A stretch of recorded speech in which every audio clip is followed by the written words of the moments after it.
नमस्कार दोस्तों। स्वागत है आपके अपने YouTube चैनल संदेश कैरियर पॉइंट पर।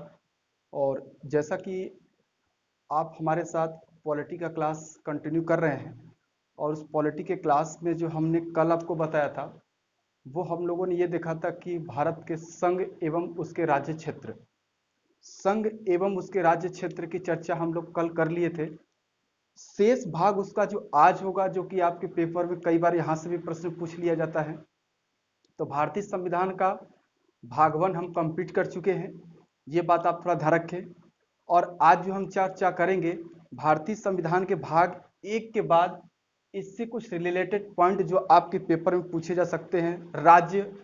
राज्यों का पुनर्गठन, ठीक है। तो यहां से राज्यों का जो हमारे देश में पुनर्गठन हुआ था वह कैसे हुआ, क्यों हुआ, क्या जरूरतें पड़ी, फिर आगे चल के हमारे देश में किस किस प्रकार की समस्या क्रिएट हुई, उन सब के बारे में आज विस्तार से चर्चा करेंगे। देखिए, एक्चुअल में जब भारत आजाद हुआ तो आजाद होने का मतलब यह है कि कहीं ना कहीं जो देसी रियासत थे, देसी रियासत का तात्पर्य उनसे है। हमारे देश में एक तरीके का शासन चलता था, एक तो ब्रिटिश प्रांत थे जहां पर अंग्रेज शासित करते थे। लेकिन जिन क्षेत्रों पर अंग्रेजों का शासन प्रत्यक्ष या अप्रत्यक्ष रूप से चलता था, तो वो एक्चुअल में देखा जाए तो जहां राजा राजवाड़े हुआ करते थे, अर्थात देसी रियासत जो हुआ करता था, उन देसी रियासतों की भी बांटने की बात हो गई। मतलब अंग्रेज जब यहां से भारत को छोड़कर गए तो उन्होंने ये बात कहा कि जो क्षेत्र पर हम कब्जा किए हैं इसी क्षेत्र को हम वापस करते हैं आपको, और इसी क्षेत्र में आप पाकिस्तान और हिंदुस्तान दोनों बनेगा। तो पाकिस्तान जो था वो अधिकांशतः जो मुस्लिम वाला क्षेत्र था, उत्तर पश्चिमी भारत का क्षेत्र, उसे मिलाकर पाकिस्तान हुआ। उसके बाद जो बंगाल वाला रेंज था, बंगाल में जो पूर्वी बंगाल वाला हिस्सा था वो किसको दे दिया गया था, तो वो आपको पाकिस्तान को दे दिया गया, जो 16 दिसंबर 1971 को बाद में चलकर एक नए राष्ट्र के रूप में सामने आता है, वो होता है आपका बांग्लादेश। तो भारत से अलग हुआ पाकिस्तान। जो पूरा अखंड भारत था, उस अखंड भारत का देखिए धीरे धीरे धीरे धीरे टुकड़े टुकड़े होना स्टार्ट हो गए। मतलब अखंड भारत में अगर देखा जाए तो पाकिस्तान पूरा आता था, अफगानिस्तान आता था, बांग्लादेश से लेकर म्यांमार तक का रेंज पूरा बर्मा से लेकर वो आता था। लेकिन धीरे धीरे देखिए 1935 के अधिनियम के तहत बर्मा भारत से अलग हुआ। तो ये वाला जो क्षेत्र अलग हो गया, तो उसके बाद जो हमारे देश में अंग्रेजों का ये कहना था कि जिस क्षेत्र पर हम शासन कर रहे हैं वो तो आप बांट लीजिए, लेकिन हमारे देश में वर्तमान में जो 562 देशी रियासत हैं उनका क्या होगा, इसके बारे में चर्चा की गई। तो इस पर अंग्रेजों का कहना यह था कि ये जो स्वतंत्र राज्य हैं, मतलब जहां पर राजवाड़ों का शासन है, अर्थात वहां पर राजतंत्रात्मक शासन व्यवस्था है, वह मतलब स्वतंत्र है। वो चाहे तो भारत के साथ रह सकते हैं, वो चाहे तो पाकिस्तान के साथ रह सकते हैं, और वो चाहे तो स्वतंत्र रह सकते हैं। अब आप सोचिए, अगर इतने बड़े क्षेत्र पर 562 देशी रियासत है, तो मतलब जितना भारत पाकिस्तान है कुल मिलाकर दो देश तो खुद हो गया, भारत और पाकिस्तान, उसके साथ साथ 562 देश भी अलग से हो जाएंगे। तो यहां पर एकीकरण करने की बात आने लगी कि भारत का एकीकरण कैसे किया जाए। तो इसके लिए आपको पता है कि हमारे संविधान में एक प्रांतीय समिति का भी गठन किया गया था। तो उसी उद्देश्य से जो देशी रियासतों का विलय भारत में होना स्टार्ट हुआ, इसमें 3 लोगों की जिम्मेदारी दी गई। 3 लोगों की जिम्मेदारी कौन कौन से थे लोग, तो ध्यान रखिएगा। एक तो आपके सरदार पटेल, जिनका नाम बहुत अच्छे से याद कर लीजिएगा। इन्हें भारत का बिस्मार्क इसीलिए किया जाता है, जैसे इटली का एकीकरण किया था बिस्मार्क ने, ऐसे भारत का भी इन्होंने क्या किया था, एकीकरण किया। सबको एक साथ लाकर एक राष्ट्र रूप में हमें सामने देखने को मिलता है भारत, तो इसलिए इनको भारत का बिस्मार्क कहते हैं। सरदार पटेल, वीपी मेनन, ध्यान रखिएगा।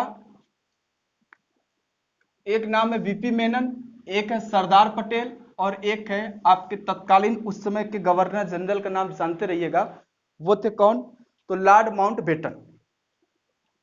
कई बार प्रश्न पेपर में दे देता है कि देशी रियासतों के विलय के संबंध में निम्नलिखित में से कौन सा व्यक्ति का संबंध था?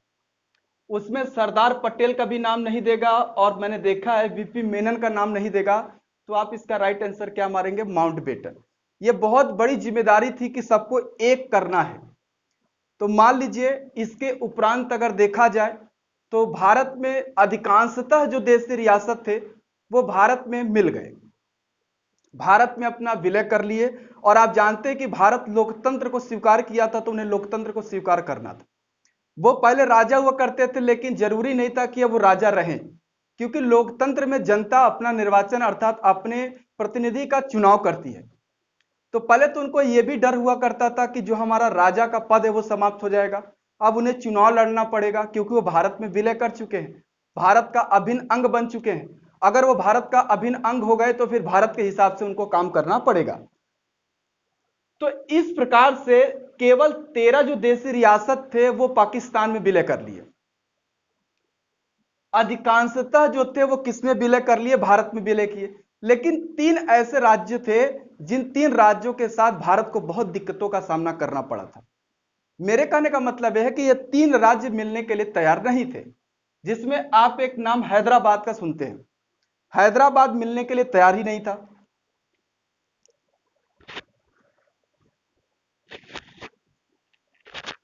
अब हैदराबाद मिलने के लिए तैयार क्यों नहीं था? हैदराबाद कहता था कि हम स्वतंत्र राज्य रहेंगे। तो अगर हैदराबाद स्वतंत्र होता तो आज भारत और हैदराबाद के साथ आप अंतरराष्ट्रीय मैच देखने को मिलता। लेकिन यह बहुत बड़ी जिम्मेदारी थी इन तीनों की। तो यहां पर अगर हम देखें तो हैदराबाद को पुलिस कार्रवाई के माध्यम से मिला लिया गया। मतलब हैदराबाद के आसपास से पूरी तरीके से पुलिस कार्रवाई की गई। पुलिस एक्चुअल में थे नहीं, वो तो सेना के लोग थे, सेना के लोग ही इसके माध्यम से उनको मिला लिया गया था, नाम दे दिया जाता है पुलिस का। पुलिस कार्रवाई के माध्यम से उसको जबरदस्ती भारत में क्या किया गया? मिला लिया गया। मतलब वो स्वतंत्र राज्य अब नहीं रह सकता है, वो भारत का अभिन्न अंग हो गया। और उस ऑपरेशन जो चलाया गया था, हैदराबाद को मिलाने के लिए जो ऑपरेशन चलाया गया था, उसका नाम दिया गया था ऑपरेशन पोलो, जो आप याद रखिएगा प्रश्न पेपर में पूछ सकता है। ऑपरेशन पोलो के तहत हैदराबाद को भारतीय संघ में सम्मिलित कर लिया गया। दूसरा नाम आता है जूनागढ़ का। जूनागढ़ में समस्या यह थी कि जूनागढ़ की जो जनता थी वो एक्चुअल में देखा जाए तो पूरी की पूरी हिंदू थी, लेकिन जूनागढ़ का जो राजा था वो मुस्लिम था। और जूनागढ़ का जो राजा था उसका मानना यह था कि हम पाकिस्तान के साथ रहना चाहते। तो सरदार वल्लभ भाई पटेल भी, आपको पता है कि जूनागढ़ पड़ता आपका कहां पे? गुजरात में। तो इनकी जो बुद्धिमत्ता की वजह से यहां पर उन्होंने थोड़ा अपने स्वविवेक का यूज करते हुए वहां की जनता को बुलाकर एक जनमत संग्रह कराया, और वहां की जनता 99% भारत में मिलने के लिए तैयार हो गई। और यही जूनागढ़ का जो राजा था वो मुस्लिम था, और वो भाग के कहां चला गया? पाकिस्तान। और इस प्रकार से जनमत संग्रह के माध्यम से हमने जूनागढ़ को भी भारत का अंग बना लिया। तो 2 तो अब हम बना चुके हैं। तीसरी बात करते हैं जम्मू एंड कश्मीर की। जम्मू एंड जो कश्मीर था वो आप पीओके वाला हिस्सा अगर आप देखेंगे तो जम्मू कश्मीर में अगर आप देखें तो जम्मू कश्मीर के जो राजा थे वो थे आपके हरि सिंह, जो कि हिंदू थे। बाकी वहां की प्रजा कैसी थी? मुस्लिम थी। एक्चुअल में हुआ क्या कि वो देशी रियासत जो जम्मू कश्मीर था, विभाजन के समय जब उससे विलय करने की बात की गई तो उसने स्वतंत्र रहने का प्रस्ताव अपना रखा, जिसे दोनों राष्ट्रों ने स्वीकार किया, अर्थात भारत और पाकिस्तान ने। लेकिन बाद में पाकिस्तान ने अपने लोगों को भेजकर वहां पे परेशानी में डाल दिया हरि सिंह को। हरि सिंह को लगा कि हम राज्य के चक्कर में अपना परिवार भी खो बैठेंगे, तो वो भारत के पास आए सहायता मांगने के लिए। लेकिन जवाहरलाल नेहरू ने सहायता देने से इनकार किया। इनकार करना जायज था, क्योंकि भारत अर्थात जम्मू कश्मीर जो था भारत का अंग नहीं था, इस हिसाब से भारत इस पर उसकी सहायता नहीं कर सकता था। तो सरदार वल्लभ भाई पटेल ने एक प्रस्ताव रखा कि अगर आप भारत में विलय करने के लिए तैयार हैं तब हम जम्मू कश्मीर को सुरक्षा कर सकते हैं, आपके राज्य की सुरक्षा कर सकते हैं। ये उनकी मजबूरी थी, और उसी मजबूरी के तत्पश्चात देखा जाए तो सरदार वल्लभ भाई पटेल ने एक तरीके से विलय पत्र पर उनसे साइन करवाकर जम्मू कश्मीर को भारत का अंग बनाया। और ये जो जम्मू कश्मीर भारत का अंग बना, ये बात आप ध्यान रखिएगा, तो ये राजा वहां के हरि सिंह थे, जिनके साथ हमारे देश का समझौता हुआ तत्पश्चात जम्मू कश्मीर में भारत का अभिन्न अंग बन गया और जम्मू कश्मीर के राजा हरि सिंह ने उस पर जो हस्ताक्षर किया था वो 26 अक्टूबर 1947 को किया था। ये डेट भी आपके इंपॉर्टेंट पेपर में जो पूछा जा सकता है, ये थोड़ा आप ध्यान रखें। अब इसके बाद की बात करते हैं, मतलब जब हमारा संविधान लागू हुआ, तो जब हमारा संविधान लागू हो गया, कब लागू हुआ? तो 26 जनवरी 1950 को हमारा संविधान लागू हुआ। 26 जनवरी 1950 को जब हमारा संविधान लागू हुआ तो भारत के समस्त क्षेत्रों को 4 वर्गों में बांट दिया गया। आप इस बात को थोड़ा ध्यान रखें, मतलब 26 जनवरी 1950 को जब हमारा संविधान लागू हुआ तो भारत के जो समस्त क्षेत्र थे उन्हें भारत को या तो उन्हें कह सकते हैं कि 4 भागों में विभाजित कर दिया गया था। एक तो ब्रिटिश क्षेत्र था। ब्रिटिश क्षेत्र का तात्पर्य यह है जिन क्षेत्रों पर अंग्रेज शासन किया करते थे, हालांकि वो छोड़कर चले गए थे, वो अब हमारे कब्जे में था, लेकिन हम उसे ब्रिटिश क्षेत्र बोलते थे। एक तो उस क्षेत्र को हम कर दिए कि जहां जहां अंग्रेजों ने शासन किया था वो हमारा ब्रिटिश क्षेत्र हो गया। दूसरा देशी रियासत, जिन देशी रियासतों का हमने विलय किया था उसको अलग वर्ग में विभाजित किया था।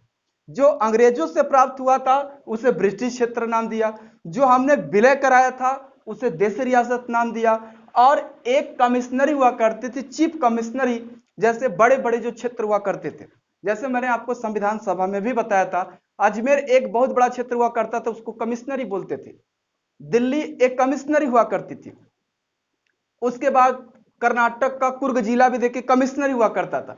तो एक कमिश्नरी में बांट दिया गया और एक यूनियन टेरिटोरियल के रूप में था, जिसे एक ही था इसमें अंडमान निकोबार। तो 4 तरीके से हमारे राज्यों को बांट दिया गया था। हमारे भारत के समस्त क्षेत्रों को कब बांटा गया था? तत्पश्चात अगर हम बात करें तो 1950 के बाद, अर्थात 26 जनवरी 1950 को जब भारत गणतंत्र हुआ, उसके पश्चात भारतीय सभी क्षेत्रों को 4 वर्गों में विभाजित कर दिया गया था, जो कि मैंने 4 क्षेत्र आपको अभी बता दिए। ठीक है, अब इसके बाद क्या हुआ इस चीज को थोड़ा समझिएगा।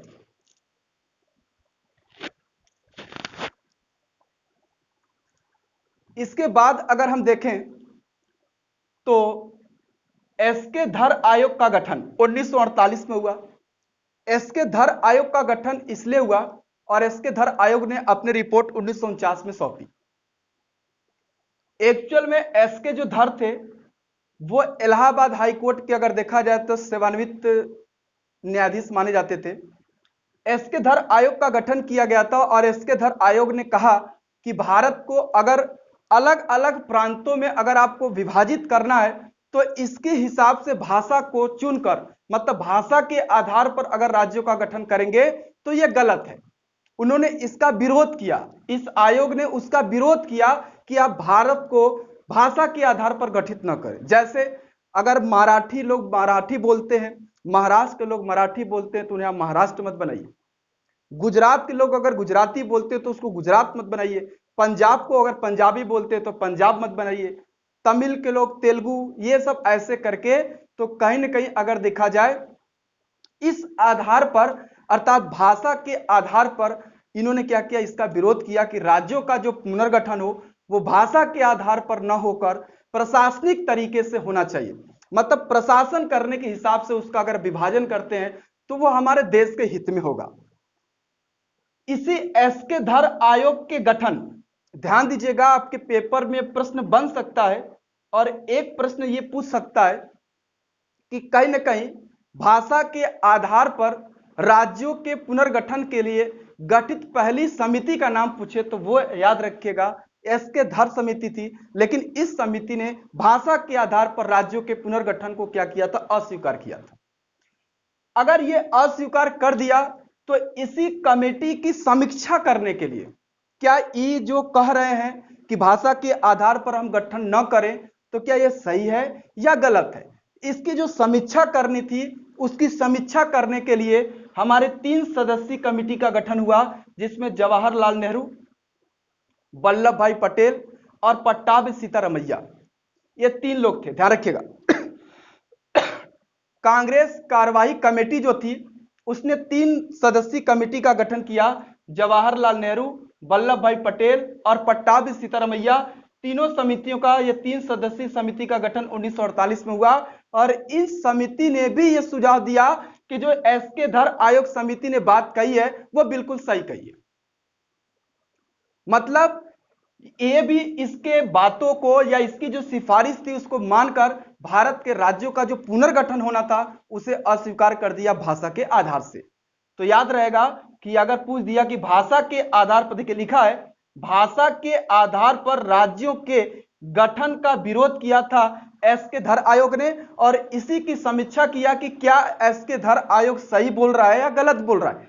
और इसकी जो समीक्षा किया वो जवाहरलाल नेहरू, वल्लभ भाई पटेल और पट्टाभी सीतारमैया, और इन तीनों ने भी कहा कि नहीं, एसके धर समिति की रिपोर्ट जो आई है वो बिल्कुल सही आई है और भारत को हम भाषा के आधार पर गठित नहीं कर सकते। इधर समझ में आ गया आपको? चलिए अब जानते क्या हुआ जब ऐसी स्थिति ये बोल दिया गया कि कहीं ना कहीं भाषा के आधार पर राज्यों का गठन नहीं किया जाएगा। तो आपको पता है कि जो साउथ वाला रेंज आप देखेंगे, तमिलनाडु से लेकर किनारे तक पश्चिमी पूर्वी तट से लेकर आंध्र प्रदेश तक चले जाए, वो पूरा एक था मद्रास। ऊपर क्या था? तेलुगु भाषी के लोग थे आंध्र प्रदेश में, नीचे क्या था? तमिल लोग थे। यहां से विद्रोह स्टार्ट हो गया और उसमें आप पढ़े होंगे एक रामल्लू नाम का व्यक्ति था और उसने भूख हड़ताल कर दिया और भूख हड़ताल करने के बाद 15 दिसंबर 1952 को उसकी मृत्यु हो गई। मतलब 15 दिसंबर 1952 को जब उनकी मृत्यु हो गई तो यह आंदोलन काफी उत्तेजित हो गया, ज्यादा तेज हो गया। तो जवाहरलाल नेहरू और अर्थात हमारे देश के जो प्रधानमंत्री थे और जो हमारा मंत्री परिषद था उसके लिए एक चिंता का यह विषय हो गया। उसी को ध्यान में रखकर उनकी मृत्यु के पश्चात मद्रास का जो पूरा रेंज था उसे बांटकर ऊपर का जो रेंज हो गया उसे बना दिया गया आंध्र प्रदेश। और आंध्र प्रदेश की उस समय जो राजधानी हुआ करती थी वो होती थी कुर्नूल।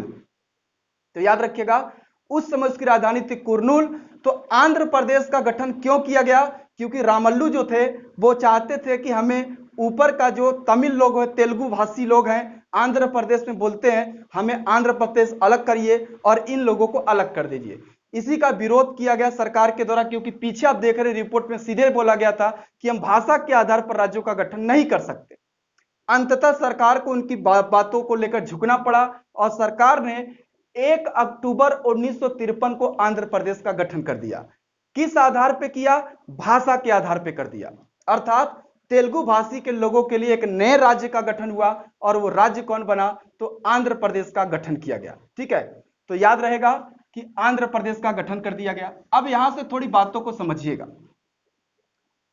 अब जैसे हुआ क्या कि एक राज्य का गठन हुआ, दूसरे क्षेत्र के लोगों की मांग बढ़ने लगी। मांग यहां से यह बढ़ने लगी कि अगर वो राज्य भाषा के आधार पर गठित हो सकता है तो अलग राज्य भी भाषा के आधार पर गठित किया जा सकता है। तो भारत में यह स्थिति बनने लगी कि अलग अलग राज्यों को भाषा के आधार पर गठित करना चाहिए। फिर सरकार के सामने एक बहुत बड़ी समस्या हो गई। अब सरकार को यह लगने लगा कि ऐसे तो सभी राज्यों को भाषा के आधार पर ही हमको गठित करना पड़ेगा। तो इसके लिए क्या किया गया? एक फिर कमेटी का गठन किया हमारी सरकार ने और वो कमेटी थी फजल अली आयोग का गठन 1953 में किया गया। फजल अली आयोग का गठन 1953 में किया गया था। यह 3 सदस्यीय थी जिसमें आपको पता है A.M. पडिक्कर, सरदार A.M. पडिक्कर और हृदयनाथ कुंजरू के साथ फजल अली थे। और इन तीनों लोगों ने, इन 3 सदस्यीय कमेटी का जो गठन हुआ, आयोग का गठन 1953 में हुआ था और इसने अपनी जो रिपोर्ट दिया था ना वो दिया था 1956 में। रिपोर्ट इसकी आई थी 1956 में इस कमेटी की। देखिए पहले ही आंध्र प्रदेश भाषा के आधार पर हो चुका है, मांग और तीव्र हो रही है भारत में कि हमें भी भाषा के आधार पर गठित कर दिया जाए। इसके बाद भाषा के आधार पर राज्यों के गठन की इसने क्या कर दिया? सिफारिश किया। लेकिन ध्यान रहे इसने भाषा के आधार पर राज्यों के गठन करने की सिफारिश किया जिसे भारत सरकार ने स्वीकार किया। लेकिन इसमें एक चीज इसने चेतावनी दिया था कि ऐसा नहीं कर सकते कि अगर महाराष्ट्र के लोग मराठी बोलते हैं तो महाराष्ट्र बना दीजिए लेकिन अलग भाषा के लोग वहां पर न रहें। आप समझिएगा मेरी बात को, मैं क्या कहना चाहता हूं।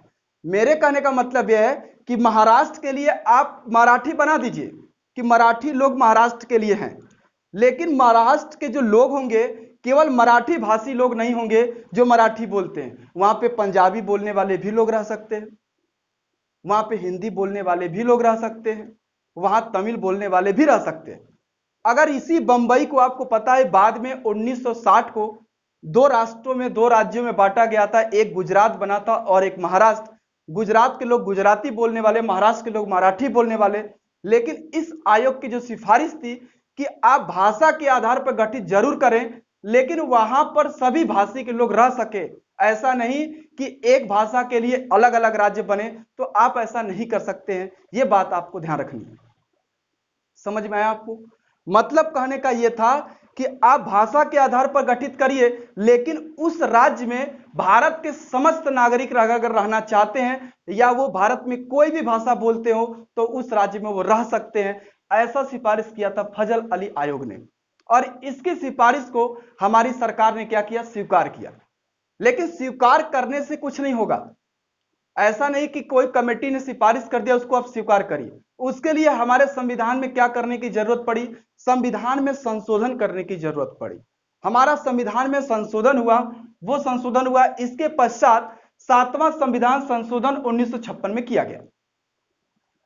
7वां संविधान संशोधन 1956 में हुआ तो भाषा को ध्यान में रखते हुए भारत ने 14 राज्य और 6 केंद्र शासित प्रदेशों का गठन कर दिया। तो पेपर में कई बार पूछ देता है कि फजल अली आयोग के पुनर्गठन के बाद राज्यों की संख्या कितनी थी? तो प्रारंभ में जो राज्य थे वो 14 थे, जो बड़े लेवल पे 14 थे, और जो संघ शासित प्रदेश थे उनकी संख्या कितनी थी? 6 थी। फिर देखिए फ्रांसीसियों से भी हमने क्या किया? पांडिचेरी का क्षेत्र का लिया गया, फ्रांसीसियों ने हमें सौंप कर दे दिया, तो एक तरीके से पांडिचेरी पर भी हमारा क्षेत्र हो गया। ऐसे करके बाद में सभी इस राज्यों की हम आगे चर्चा करने वाले। अब देखिए यहां से 14 राज्य और संघ शासित क्षेत्र हो गए। कितने हो गए? 6 संघ शासित, और राज्यों की संख्या कितनी हो गई? 14 हो गई। फिर एक समस्या हुआ पंजाब के साथ। पंजाब के साथ यह समस्या हुआ कि पंजाब को आप जानते कि पहले पेप्सू कहते थे, PEPSU। कई बार एग्जाम में इसका पूरा नाम भी पूछ देता है, तो यह भी आप थोड़ा ध्यान रखें। Patiala and east Punjab states union, यह इसका पूरा नाम है। मतलब Patiala and east Punjab states union. और यहां पर इसका जो विघटन होना था पूरे पंजाब का, उसे पहले हम पेप्सू कहते थे, और इसके विघटन करने के पश्चात विभाजन करने के लिए 1966 में एक आयोग का गठन किया गया। उसी आयोग को बोलते हैं शाह आयोग। और इस शाह आयोग ने क्या किया कि जो हिमालय वाला रेंज है, अर्थात अगर आप देखें तो कहीं ना कहीं मान लीजिए ये पूरा पंजाब हो गया, तो पंजाब का ऊपरी वाला जो हिस्सा है, उत्तरी हिस्सा, ये हिमालय यहां से निकला हुआ है, तो ये हिमालय वाले रेंज को इन्होंने बना दिया क्या? हिमाचल प्रदेश। तो उत्तरी पंजाब जो था वो क्या हो गया? एक नए राज्य का गठन हुआ, हिमाचल प्रदेश। लेकिन यहां पर अभी इसको पूर्ण राज्य का दर्जा नहीं मिलता, यह बात आप ध्यान रखें। तो इसे 1971 में पूर्ण राज्य का दर्जा दिया गया हिमाचल प्रदेश को। इसके बाद इसका जो दक्षिणी वाला इलाका था, उस दक्षिणी पंजाब को यहां के लोग ज्यादा से ज्यादा हिंदी बोलते थे। मतलब पंजाब का ऊपरी वाला हिस्सा क्या बन गया? हिमाचल प्रदेश। निचला जो हिस्सा था वहां ज्यादा लोग किस भाषा का यूज करते थे? हिंदी भाषा के लोग ज्यादा रहते थे, तो इसलिए हिंदी भाषा को ध्यान में रखकर यह बना दिया एक राज्य हरियाणा। इसके बाद इसका जो पश्चिमी वाला जो क्षेत्र है, यह पश्चिमी वाला जो क्षेत्र है, इस पश्चिमी वाले क्षेत्र में ज्यादा से ज्यादा लोग पंजाबी बोलते थे, तो इसी पंजाबी लोगों को ध्यान में रखकर इसे बना दिया गया पंजाब। तो पश्चिमी क्षेत्र क्या हो गया? पंजाब हो गया। अब ये जो मध्य वाला हिस्सा बचा, इस मध्य वाले हिस्से को एक छोटा सा क्षेत्र समझकर इसे बना दिया गया केंद्र शासित प्रदेश, और जो हम जानते हैं चंडीगढ़ के नाम से। और इसी चंडीगढ़ को पंजाब और हरियाणा का संयुक्त रूप से राजधानी भी बना दी गई। तो मेरे कहने का मतलब यहां से यह था कि कैसे राज्यों का पुनर्गठन स्टार्ट हुआ और किस प्रकार से राज्यों का पुनर्गठन आगे चला। इसके बाद अगर आप देखें, फिर इसके बाद तरह तरह के संशोधन हुए। फिर आप देखे होंगे 1 मई 1960 को क्या किया गया? 1 मई 1960 की स्थिति जब थी, तो उस स्थिति में अगर आप देखें तो कहीं ना कहीं बॉम्बई जो था उसी बंबई को अलग विभाजित कर कर एक आपका महाराष्ट्र बना, एक आपका गुजरात बना। इसी के आगे अगर आप देखते चलें तो फिर देखिए नागा जनजाति के विरोध के कारण असम से नागालैंड को अलग कर दिया गया। 1987 अर्थात 1961 में गोवा को आजाद कराया गया। फिर देखिए उसके लिए 56वां संविधान संशोधन कर 1987 में गोवा को पूर्ण राज्य का दर्जा प्राप्त हो गया। उसी के बाद अरुणाचल प्रदेश, मिजोरम, ऐसे करके बहुत सारे राज्यों का हमारे देश में पुनर्गठन हुआ। फिर सन 2000 में देखिए, सन 2000 में मध्य प्रदेश से छत्तीसगढ़ को अलग किया गया। सन 2000 में ही अगर आप देखें तो कहीं ना कहीं उत्तर प्रदेश से उत्तराखंड को अलग किया गया।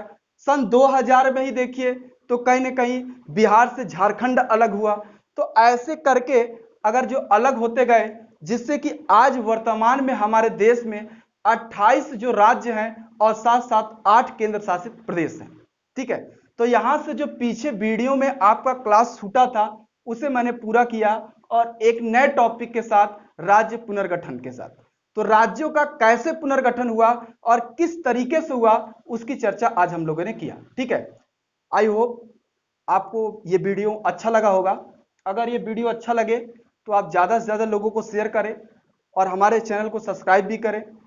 और ज़्यादा से ज़्यादा लोगों को कहने का मतलब ये कि शेयर करेंगे तो ज़्यादा से ज़्यादा लोग इकट्ठे भी होंगे, एक साथ चैनल पे पढ़ भी सकते हैं और मैं अच्छे से आपको हर एक कंटेंट देने की कोशिश कर रहा हूँ। ठीक है, और साथ साथ ये याद रखिएगा कि आपको पूरी की पूरी जो पॉइंट दिखा गया है उसको लिखने के साथ किताब से आपको पढ़ना है। ठीक है, और ये पॉइंट आपके रेलवे में चाहे पूछे चाहे किसी भी एग्जाम में देखेंगे तो आपको मिलेगा।